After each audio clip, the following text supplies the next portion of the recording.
Hi, I'm Sam Hawley, coming to you from Gadigal land. This is ABC News Daily.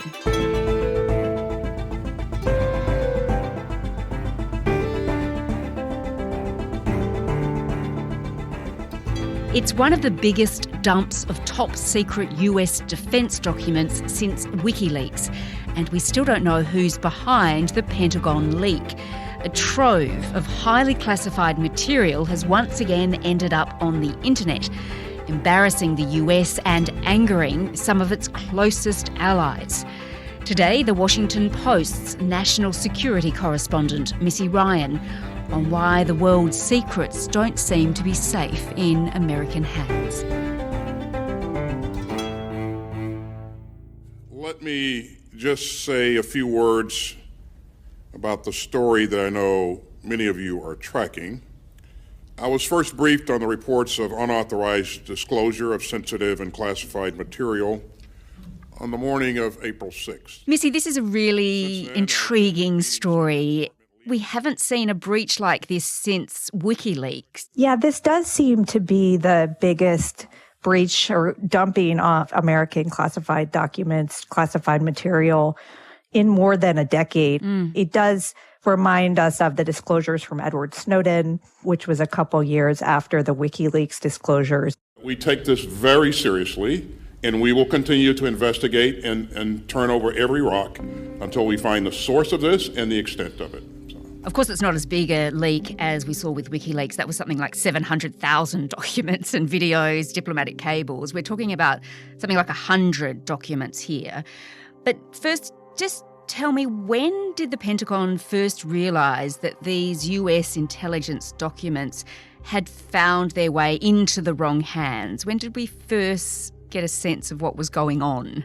Well, the Pentagon has said that Defense Secretary Lloyd Austin was first notified of this on last Thursday, which was the same day that the New York Times broke this story.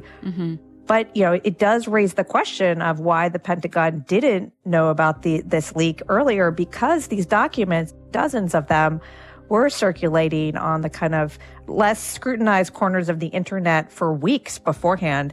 As far as we can tell, it took the media breaking this story for it to come to the attention of U.S. policymakers. Secretary Austin, you just said that you first learned about the leaked documents on the 6th of April.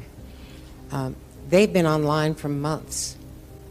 Why didn't U.S. intelligence, the rest of U.S. government, see that those leaked documents online for all those months?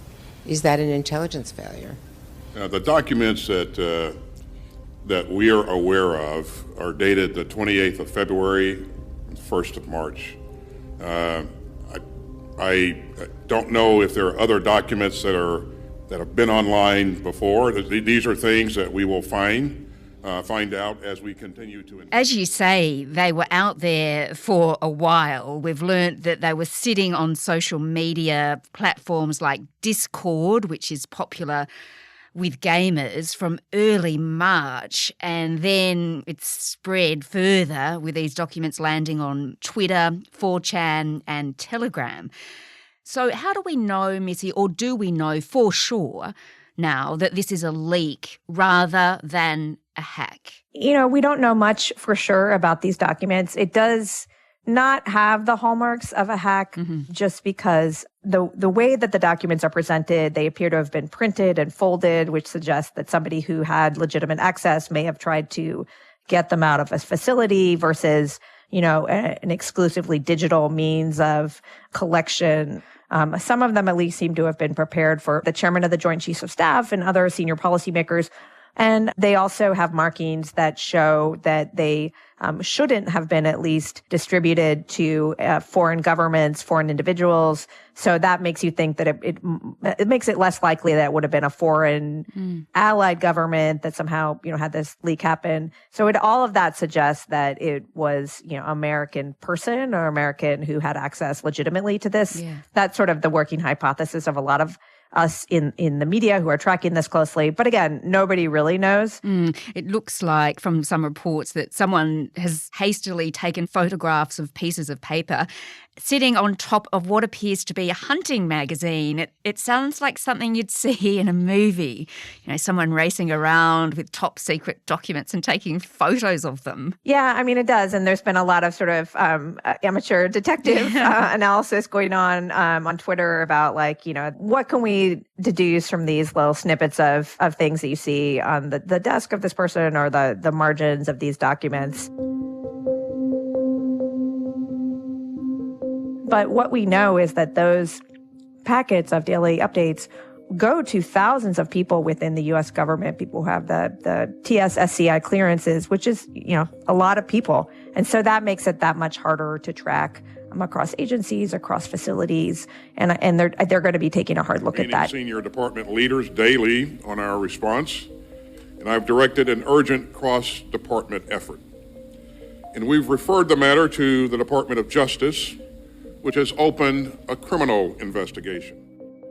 Many of the documents are based on information gathered by some of the most secret wings of the U.S. intelligence community, including National Reconnaissance Office, the NRO, The materials, some marked top secret, reveal details from the war in Ukraine and offer a snapshot of the battlefield situation in the beginning of March. One document from February warning Ukraine's air defense systems may collapse without deliveries of more missiles from the country's partners. I can see that some of these documents appear to be barely 40 days old. So they're really, really sensitive.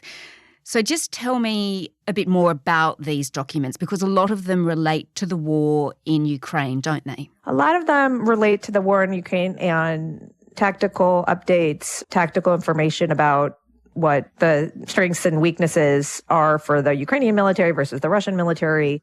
I actually was in Ukraine at the time of most of this reporting.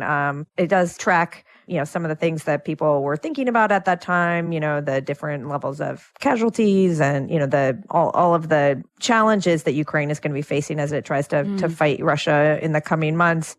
But also, I guess it does give us this better understanding of just how involved the US Defence Force is right now in Ukraine.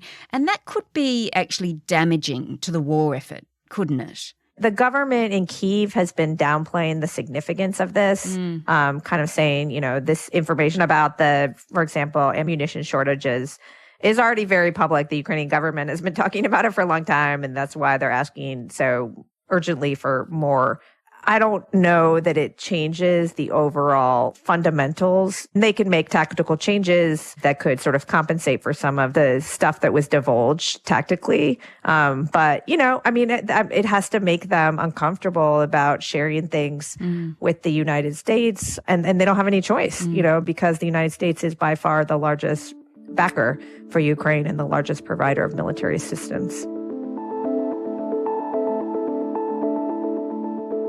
And it's not only Ukraine, is it, that's being caught up in this. It's also damaging for other countries, including Egypt, because information leaked about it says it was preparing to ship rockets to Russia. Documents also show that Egypt, a close U.S. ally, secretly planned to produce 40,000 rockets for Russia. And that's despite it being one of the US's closest allies in the Middle East. So that's not good. Yeah, well, what the document that we had access to said was that the Egyptian president, Abdel Fattah al-Sisi, had ordered his subordinates to produce up to 40,000 rockets to be secretly shipped to Russia. Subsequent to that, the U.S. government has told us that they have no evidence that the plan has been executed. And the Egyptian government seems to be trying to throw cold water on the story. And then, you know, you can draw your own conclusions about the reasons why it wouldn't have been executed. Is that because, you know, they were talked off it by the United States or someone else? Or is it because they decided against it? The leak of the documents has also revealed how the United States spied on its own allies, like Israel, like South Korea, like Ukraine. We also learn about how other nations are dealing with the war in Ukraine, and some of that's really sensitive, particularly for South Korea, because we learn it was considering sending weapons to Ukraine at America's urging, which would violate a long-standing practice of never sending weapons to a war zone. This is really sensitive. Yeah, it is. And we've seen some of the, most loudest protestations come from Seoul about the fact of these leaks. We strongly regret that the top US intelligence agency had been illegally spying on allies like our country. We strongly demand a thorough investigation and urge that similar incidents do not occur. And that's a whole other element that is interesting to think about, which is the United States is in sort of damage control mode right now because they have to reassure allies who are either embarrassed by the revelations or could face their own political problems. But also, even though everybody knows that, most countries with the capability spy on each other, even with allies, America's friends don't like it when this stuff is dumped out in public. It kind of reinforces concerns about how the United States is using its vast spying capability. It certainly makes the United States look kind of irresponsible if they're going to allow things like this to happen. So, Missy, we know more than 100 documents have been leaked. I guess the question really is why? What is the motive here? What's the point of it? Well, first of all, we don't know what else is out there that people haven't been able to find yet, the stuff that may have been posted and then taken down. And in terms of motive, I don't think anybody knows yet because we don't know who did it. I would assume that in the coming weeks, as people try to zero in on the identity of this person or persons, we'll know more. But, I think all we can do right now is speculate and kind of try to put these tiny pieces of information together. The Federal Bureau of Investigation is trying to determine the source of this, and this is a massive breach, and it's a serious crime, of course, in the US. But this is all just really a bit embarrassing, isn't it, for the US? Because it seems like, I suppose, to allies that if the US has got their secrets, they're just not safe. Yeah, it's not even countries that are necessarily sharing information with the United States and then it getting out. It's also that the United States is spying and then, that is getting out. So, I just don't think that most of the countries that work in close partnership with the U.S. have, it's not obvious to me what they can do about that. I feel like these alliances probably will weather this, but, certainly it's kind of the cost of doing business with the United States at this point, and maybe just the cost in this, digitized world.